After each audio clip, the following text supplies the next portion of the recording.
ಕಾರ್ಯಕ್ರಮಕ್ಕೆ ಬರಬೇಕು ಅಂತಂದಾಗ ನಾನು ಆ ಡೈಲಿ ಹೋಗ್ತೀನಿ, ನಾನು ಓದಿದ್ರೆ ಮತ್ತೆ ಈ ವರ್ಷ ಫೋನ್ ಮಾಡಿ ಕೂತಿದ್ದೆ, ಫೋನ್ ಮಾಡಿ ಈ ವರ್ಷದಲ್ಲಿ ಅದು ನಮ್ಮ ಸಂಘದ ಒಂದು ಕಾರ್ಯ 20 ತಾರೀಕು ಮುಗಿಸಿ 20 ತಾರೀಕು 24ನೇ ಈ ಕಾರ್ಯಕ್ರಮಕ್ಕೆ ನನ್ನ ಆಹ್ವಾನಿತರಾಗಿ ಕರೆದಿದ್ದಕ್ಕೆ ಎಲ್ಲ ನನ್ನ ಸಂಘದ ಸದಸ್ಯರು ಮತ್ತು ಆಡಳಿತ ಮಂಡಳಿಗೆ ಒಂದು ನಮಸ್ಕರಿಸುತ್ತಾ ಇವತ್ತಿನ ಏನು ನಿಮ್ಮ ಜೀವನ ಮೀಟಿಂಗ್ ಮಾಡ್ತಾ ಇದ್ದೀರಿ.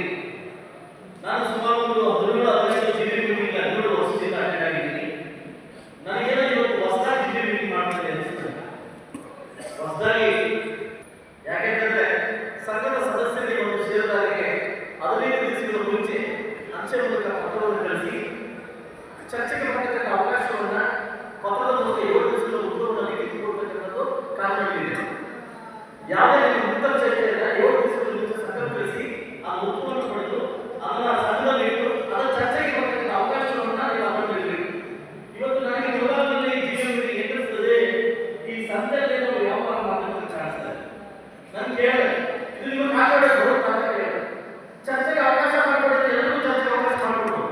ಆದರೆ 7 ದಿವಸಗಳ ಮುಂಚೆ ನೀವು ನಮೂಸಿರಿ. ಇದು ನಮ್ಮ ಕಾನೂನಿನಲ್ಲಿರ್ತಕ್ಕಂಥ ಬರತಕ್ಕಂಥ ಅವಕಾಶ. ಬಹುಶಃ ನಾನು ಬರಬೇಕಾದ್ರೆ ಗುರುವಾರದ ಅವಸರದ ಬಗ್ಗೆ ಓದ್ಕೊಂಡೆ. ನಾನು ಇಡೀ ಕರ್ನಾಟಕ ರಾಜ್ಯದಲ್ಲಿ ಮೊದಲು ಮಂಡ್ಯ, 2ನೇದು ಚಿಕ್ಕಮಗಳೂರು, 3ನೇದು ಗುರುವಾರ. ಅಷ್ಟು ಆಸ್ತಿ ಹೊಂದಿರತಕ್ಕಂಥ ಯಾವಾಗ ಸೇರಿಸಿದ್ರೆ ಅದು ಗುರುವಾರ. ಅದನ್ನ ಸಮರ್ಪಕವಾಗಿ ಆಡಳಿತ ಮಂಡಳಿಯ ದುರುದ್ದೇಶ ಇದೆ, ಸಮರ್ಪಕವಾಗಿ ಅದನ್ನು ನಿರ್ವಹಿಸಿದ್ರೆ ಬಹುಶಃ ಕರ್ನಾಟಕ ರಾಜ್ಯದ ನಂಬರ್ 1 ಮಾಡಲಿಕ್ಕೆ ಯಾವುದೇ ತರಹದ ಡೌಟ್ ಇಲ್ಲ. ಇದನ್ನ ಸಮರ್ಪಕ ಅಧ್ಯಕ್ಷರ ಉದ್ದೇಶ ಕರ್ಮಶಕ್ತಿ ದೊಡ್ಡಮಟ್ಟಕ್ಕೆ ಏನಾದರೂ ಇದ್ರೆ ಖಂಡಿತವಾಗ್ಲೂ ಈ ಸಮಸ್ಯೆಯನ್ನು ಬರ್ತಾ ಇದೆ. ನಾನು ಕೇಳಿಬಿಟ್ಟಿದ್ದೀನಿ ಪ್ರಶ್ನೆ ಕೇಳಿದೆ. ನಾನು ಇವ್ರು ನನ್ನ ಮುಖಾಸ್ ಕೇಳಿದೆ, ಏನಾದರೂ ಸಮಸ್ಯೆ ಇದೆಯಾ, ಯೂರಿಯಾ ಸಮಸ್ಯೆ ಇದೆಯಾ, ಇನ್ನೂ ಸ್ಟಾಕ್ ಜಾಸ್ತಿ ಅಂತ ನಾನು ಲೆಕ್ಕ ಕೊಟ್ಟರು. ಅದು ನಾನು ಹೋಲಿಸಿದೆ.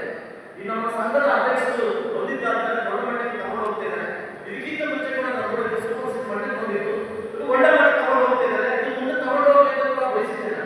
ಇದು ಯಾಕಂತಂದ್ರೆ ಸಂಘದ ಉದ್ದೇಶ ಚೆನ್ನಾಗಿರ್ತಲ್ಲ, ಆಡಳಿತ ಮಂಡಳಿಗಳು ಚೆನ್ನಾಗಿರುತ್ತೆ. ಅದರಿಂದ ನಾವು ಕೂಡ ಶಾಸಕರಾಗಿದ್ದೀವಿ, ಒಳ್ಳೆ ಹೆಸರು ಮಾಡ್ತಾ ಇದ್ದೀವಿ. ಇಲ್ಲಿ ಕೂಡ ಶಾಸಕರಾಗಿ ಹೋಗಿರ್ತಕ್ಕಂಥವ್ರು, ಹೋರಾಟದ ಶಾಸಕರಾಗಿದ್ದೀರಿ, ನಿಮ್ದೇ ಆಗಿರ್ತಕ್ಕಂಥ ಹೆಸರಿದೆ. ಬಹುಶಃ ನೀವು ಬಂದಿದ್ದಾಗ ನಾನು ಕೂಡ ಹೋಗ್ಕೊಂಡು ಬಂದೆ. 22, 24, 20, 24 ಸಾಲದಲ್ಲಿ ಬಜೆಟ್ ಒಂದು ಅಮೌಂಟ್ ಜಾಸ್ತಿ ಬರ್ತಾ ಇದೆ. ಈ ಜೀವನಕ್ಕೆ ಏನಂತಂದ್ರೆ ಕೆಲವರಿಗೆ ಅದು ಕೆಲವು ಗೊತ್ತಿಲ್ಲ. ಇಂಥ ವರ್ಷ ಏನು ಬಜೆಟ್ ಮೇಂಟೈನ್ ಮಾಡಿದ್ವಿ, ಅದಕ್ಕೆ ಏನು ಮಾಡಿದ್ವಿ, ಎಷ್ಟು ವಸೂಲಾಗಿದೆ, ನಮ್ಮ ಮುಂದೆ ಏನು ಮಾಡ್ತೀವಿ, 3 ಪ್ರಶ್ನೆ ಜೀವನ, ಬೇರೆ ಏನಲ್ಲ. 3 ಪ್ರಶ್ನೆ ಮೇಂಟೈನ್ ಮಾಡಬೇಕು, ಗೌರ್ಮೆಂಟ್ ಕಳಿಸ್ಬೇಕಷ್ಟೇ. ಇದ್ರ ಬಿಟ್ಟು ಚರ್ಚೆಗೆ ಅವಕಾಶ ಬೇಕಂದ್ರೆ 7 ದಿವಸ ಮುಂಚೆ ನಾವು ಅಷ್ಟು ಕೇಳಬೇಕು. ಖಂಡಿತವಾಗ್ಲೂ ನಾನು ಈ ಒಂದು ಅಸೆಟ್ನ ಒಬ್ಬ ಶಾಸಕರಾಗಿ ಬಹುಶಃ ನಿಮ್ಮ ಮುಂದೇರಿ ಇಲ್ಲ ಬರ್ತಕ್ಕಂಥವ್ರೇ ಟಿಆರ್ಎಸ್ ಒಳ್ಳೆ ದೊಡ್ಡ ಸಂಖ್ಯೆಯ ಒಂದು ಬಳಕೆಯನ್ನು ಕಟ್ಟಿದ್ರೆ ಇಡೀ ಗುಲ್ಬರ್ಗ ತಾಲೂಕಾಗತಕ್ಕಂಥ ಅಮೌಂಟ್ ನಿಮಗೆ ವಸೂಲಾಗತಕ್ಕಂಥ ಡೌಟು ಯಾವುದೇ ರೀತಿಯ ಸಂದೇಶವಿಲ್ಲ. ನೀವು ಕಟ್ಟಲಿಕ್ಕೆ ಮುಂದಾದರೆ ನನ್ನ ಪ್ರಾದೇಶಿಕ ಅಭಿವೃದ್ಧಿ ಅನುಮತಿಯಿಂದ 50 ಲಕ್ಷ ಬೇಡಿಕೆಯನ್ನು ಕೊಡಲಿಕ್ಕೆ ನಾನು ರೆಡಿಯಾಗಿದ್ದೀನಿ. 50 ಲಕ್ಷ ಯಾಕಂದ್ರೆ ಆಡಳಿತ ಸ್ಥಿತಿಯಲ್ಲಿ ನಿಂತಿದೆ. ಇವತ್ತು ಬಾಡಿಗೆ ಮಾಡಿದಾಗ ಇನ್ನೂ ಹೋಗೋಣ ತಾಲೂಕು ಬಾಡಿಗೆ ಕಟ್ಟಾಗಲ್ಲ. ಇವತ್ತು ಬಹುಶಃ ನಿಮಗೆ ಸುಭಾಷಿತ ಕಳಿಸ್ಬೋದು. ಇಡೀ ಮುನ್ಸಿಪಾಲಿಟಿಗೆ ಯಾರಾದ್ರೂ ಚಂದವನ್ನು ನೀವು ವಸೂಲು ಮಾಡಿ ನೀವು ಕ್ಲಿಯರ್ ಮಾಡ್ತೀರಿ ಅಂತಂದ್ರೆ ನೀವು ಒಂದೇ ಒಂದು ಡಿಪಾರ್ಟ್ಮೆಂಟ್ ಮಾತ್ರ ಚಂದ ವಸೂಲು ಕಟ್ಟಿದ್ದೀರಿ. ನಮಗೆ 24 ಲಕ್ಷ ಅಮೌಂಟ್ ಕಟ್ಟಿ ಕ್ಲಿಯರ್ ಮಾಡಿದ್ದೀರಿ ನಮ್ಮ ಮುನ್ಸಿಪಾಲಿಟಿಗೆ. ಯಾಕಂದ್ರೆ ಎಲ್ಲರೂ ಇದನ್ನ ಉದ್ದೇಶ ಚೆನ್ನಾಗಿದೆ. ಯಾವಾಗ 600 ವರ್ಷಗಳ ಕಾಲದ ಅಂಗಡಿ ಮಾಡಿ ಬರುತ್ತೆ. ಯಾಕೆ ಅವ್ನು ವೋಟಿಂಗ್ ಮಾಡ್ತಾರೆ ಅಂತ ನನಗೆ ಗೊತ್ತಿಲ್ಲ, ಇಲ್ಲಕ್ಕಿಂತ ಏನಾದ್ರು ಅಂತ ಗೊತ್ತಿಲ್ಲ. ಪ್ರತಿ ಸಾರಿ ಕೂಡ ಹೊಸ ಸಂಖ್ಯೆಯನ್ನು ಕಟ್ಟಿ ಆ ಮಳೆಯನ್ನು ಬಾಡಿಗೆ ಕಟ್ಟಾಗ ಆ ಬರ್ತಕ್ಕಂಥ ಆದಾಯದಲ್ಲಿ ಖಂಡಿತ ನಮ್ಮ ಸಂಘ ಉತ್ಪತ್ತಾಗುತ್ತೆ. ಒಂದು ಕಾನೂನು ಚೆನ್ನಾಗಿ ಇದಕ್ಕೆ ಮಾತಾಡ್ತೀವಿ. ಶಾಸಕರಿಂದ ಪರವಾಗಿಲ್ಲ, ಈ 4 ಡಿಪಾರ್ಟ್ಮೆಂಟ್ ನಮ್ಮ ಮೇಲೆ ಸಾಕು. ಒಂದು ಕೇಳಿದೆ, ಒಂದು ಡಿಸಿಪ್ಲಿನ್, ಇನ್ನೊಂದು ಬಿಟ್ಟು ಕೋಚ್. ಈ 4 ಡಿಪಾರ್ಟ್ಮೆಂಟ್ ನಮ್ಮ ಮೇಲೆ ಇದ್ರೆ ಈ ಶಾಸಕರ ಅವಶ್ಯಕತೆ ಇಲ್ಲ. ಆ 4 ಡಿಪಾರ್ಟ್ಮೆಂಟ್ ಈ ರೈತರಿಗೆ ನಾವು ಏರ್ಪೇಟೆ ಮಾಡ್ತಕ್ಕಂಥ ಕಾರ್ಯ 4 ಡಿಪಾರ್ಟ್ಮೆಂಟ್ ಇದೆ. ಬಹುಶಃ ಈ ಕಾಂಗ್ರೆಸ್ ಸರ್ಕಾರ ಬಂದಿದ್ದ 2 ಡಿಪಾರ್ಟ್ಮೆಂಟ್ ನೀಡಿದ್ವಿ, 2 ಡಿಪಾರ್ಟ್ಮೆಂಟ್ ನಾವಿದ್ವಿ, ಡಿಸಿಸಿ ಬ್ಯಾಂಕ್ ನಾವಿದ್ವಿ, ಟ್ರೇಡ್ ನೀಡಿದ್ವಿ. ಈ 4 ದುರುದ್ದೇಶ ಉದ್ದೇಶಪೂರ್ವಕ ಕೆಲಸ ಮಾಡಿದ್ರೆ ಇಡೀ ನನ್ನ ಸರ್ವತೋಮುಖ ಅಭಿವೃದ್ಧಿಗೆ ಮುಳುಗಾಗದ ಅಭಿವೃದ್ಧಿಗೆ ನಾವೆಲ್ಲ ಕೆಲಸ ಮಾಡಬೇಕು ಅಂತ ಬಹುಶಃ ನಾನು ಎಲ್ಲ ಅಧಿಕಾರಿಗಳ ಮಾತನಾಡಿ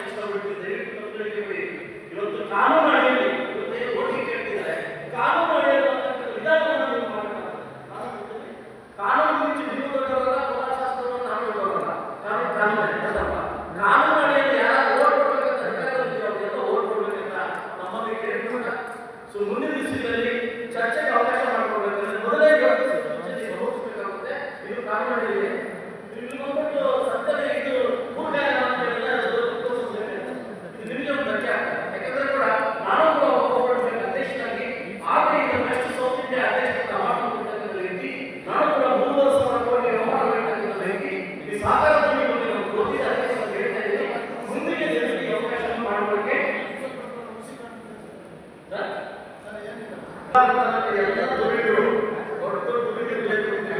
ಇದು ಸೌಭಾಗ್ಯ ಅಂತ ಹೇಳೋದು. ಬಹುಶಃ ನಾಗೇಶ್ವರ ಅವರು ಶಾಸಕರಾಗಿದ್ದ ಕೂಡ ಸಂತೋಷ್ ಕೂಡ ಅವರು ಅದೇ ನೆನೆಸ್ಕೊಂಡಿರ್ಲಿಲ್ಲ. ಸಾಕಷ್ಟು ಜನಕ್ಕೆ